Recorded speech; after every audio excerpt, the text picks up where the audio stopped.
Tagad jābūt ir uzmanīgākiem, visiem mazākiem brāņiem finišā, jo ir papildus vārtu, nevar vairs tā gluži neizturīgāk finišā.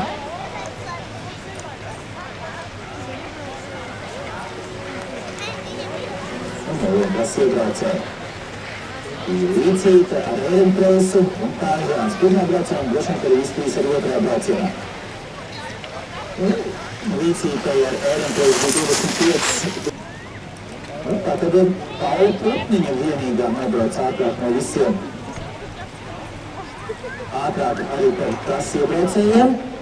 Mums tad ir Paula Putniņai 25:10.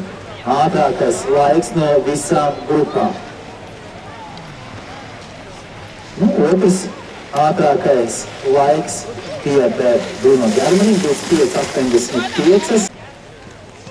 Un meitenes ir nostartējuši, tātad Elza Zelča uzvar Hedīts Ieguna otrā un Justīna Baumane. Justīna Baumane otrā posma pēc kārtas ir pīdējākā, šoreiz trešā vieta.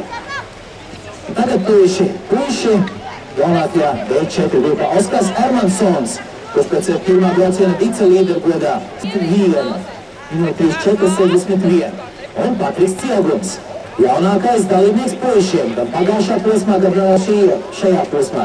2011. gada Ziemassvētku tagad paliek 4 gadi Patrikam Cielgumam. Pagājušā posmā viņš ir 5. Šodienu viņš pēc pirmā brauciena jau ir 3. tātad trīniekā.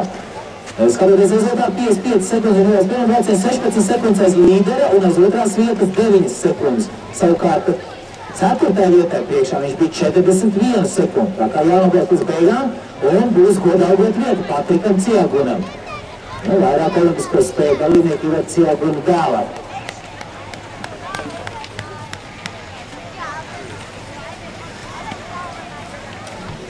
Mēs pa pareizo pusi, jā.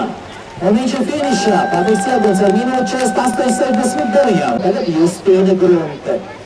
Justīna Grunte no Ziemeļpola 11. vietu piekāpjas Amelijai un uzrāda laiku 12 minūti no 9:02. Un 18. aprīlis Laura Cielgunei. Pirmā posma uzvarētāja un līderi pēc pirmā brauciena, bet tikai 23 simtas viņu priekšā Elzai Saļņikovai. Pagājušā gada otrās vietas ieguvēja. Nedaudz sabremzē šeit lejas-daļā Laura Cielgunei un brauciens 53 būs. 53:16, otrā braucienā 26:87 un 53:16 viņas rezultāts, bet tagad viņas sīvākā konkurenta, pagājušā gada kopētuma uzvarētāja Elza Saļņikova, pēc pirmā brauciena 23 simtas, Elza bija aiz Lauras un savā māsā brīdē priekšā 3 desmitaļas.